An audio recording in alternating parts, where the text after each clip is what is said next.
Hi everyone, welcome back to my YouTube channel Mrs Mahi Kiran. నేను మీ మాహి. ఈరోజు నేను బీట్రూట్ ఫ్రై ఎలా ప్రిపేర్ చేసుకోవాలో చూపించాలి అనుకున్నాను.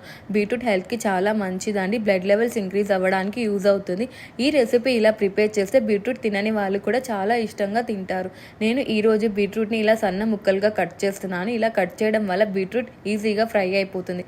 బీట్రూట్ని నేను డైరెక్ట్గా ఆయిల్లో ఫ్రై చేయడం లేదు, ఎందుకంటే చాలా ఆయిల్ అబ్జర్వ్ చేస్తుంది. ఆయిల్ హెల్త్కి అంతా మంచిది కాదు.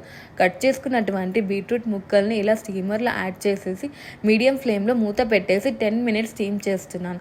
తర్వాత స్టవ్ ఆఫ్ చేసేసుకొని బీట్రూట్ని పక్కకి పెట్టుకోవాలి. నెక్స్ట్ మనం వేరే ప్యాన్ తీసుకొని అందులో కొంచెం ఆయిల్ యాడ్ చేసేసి కట్ చేసుకున్నటువంటి ఆనియన్స్, కొంచెం కరివేపాకు, ఎండుమిర్చి యాడ్ చేసేసి ఫ్రై చేసేసుకోవాలి 1 మినిట్.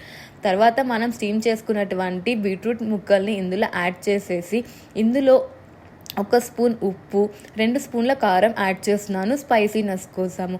ఒక 2 మినిట్స్ ఫ్రై అయ్యాక మూత పెట్టేసి నెక్స్ట్ మనం మూత తీసేసి ఒక 1 మినిట్కి ఎండు కొబ్బరి పొడి ఇందులో యాడ్ చేసుకొని 1 మినిట్ ఫ్రై అయ్యాక స్టవ్ ఆఫ్ చేసేసుకోవాలి. మీరు ఎండు కొబ్బరి పొడికి బదులు పచ్చి కొబ్బరి పొడి అయినా యాడ్ చేసుకోవచ్చు.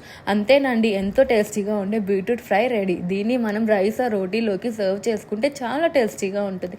ఈ రెసిపీ మీకు నచ్చినట్లయితే please do like, share and subscribe. Thanks for watching.